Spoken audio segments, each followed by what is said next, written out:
YS షర్మిలకు Congress party Sonia Gandhi గారు, రాహుల్ గాంధీ గారు, ఖార్గే గారు, కాంగ్రెస్ పార్టీ పెద్దలందరూ నన్ను నమ్మి ఈ బాధ్యతనివ్వడం రాజశేఖర రెడ్డి బిడ్డకు గర్వకారణం.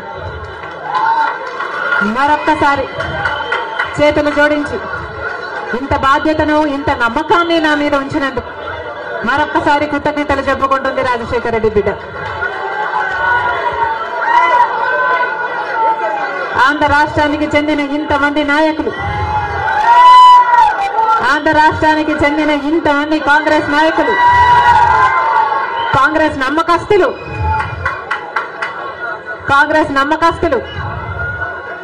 కాంగ్రెస్ పార్టీ ఖాడర్ నా మీద ఎంతో నమ్మకం పెట్టుకున్నారు. నేను రావాలని కాంగ్రెస్ పార్టీ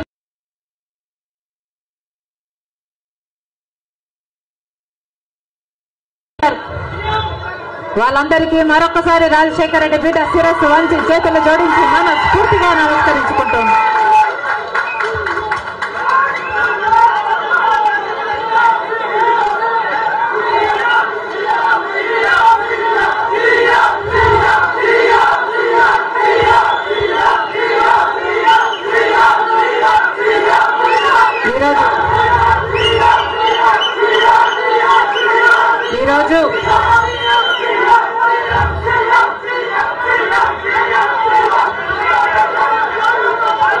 ఈరోజు ఒక్కసారి మీకు తెలియని విషయం కాదు, మీడియాకు తెలియని విషయం కాదు, ప్రజలకు తెలియని విషయం కాదు.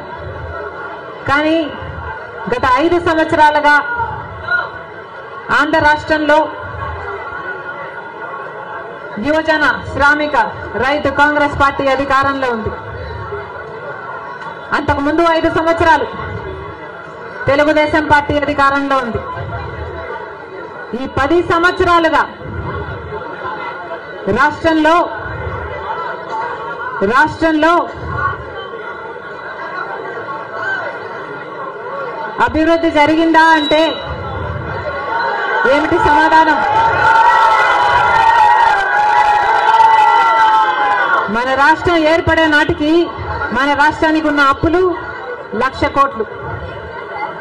చంద్రబాబు గారు ముఖ్యమంత్రి అయిన 5 సంవత్సరాలకి ఆయన చేసిన అప్పులు 1,00,000 కోట్లు. ఆ తర్వాత వైసీపీ ముఖ్యమంత్రి జగన్ రెడ్డి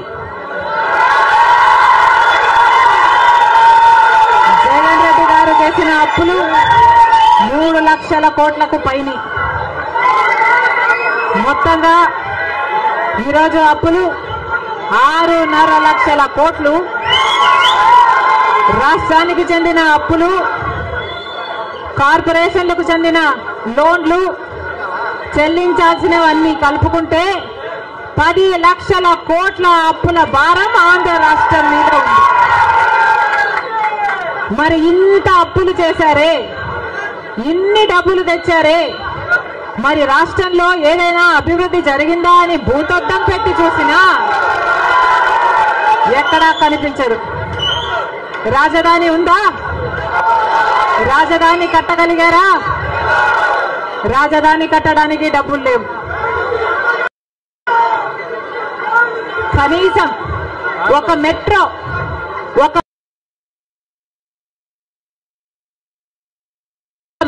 అయినా ఉందా? ఆంధ్ర రాష్ట్రంలో ఒక్క మెట్రో అయినా ఉందా? విజయవాడలో కనీసం ఒక్క మెట్రో అయినా ఉందా? ఎక్కడా లేదు, కనిపించదు. 10 సంవత్సరాలలో కనీసం 10 కొత్త పెద్ద పరిశ్రమలైనా వచ్చినాయా? రాలేదు. పరిశ్రమలు వస్తే మన బిడ్డలకు ఉద్యోగాలు వచ్చేవి. వచ్చినాయా మన బిడ్డలకు ఉద్యోగాలు? రాలేదు.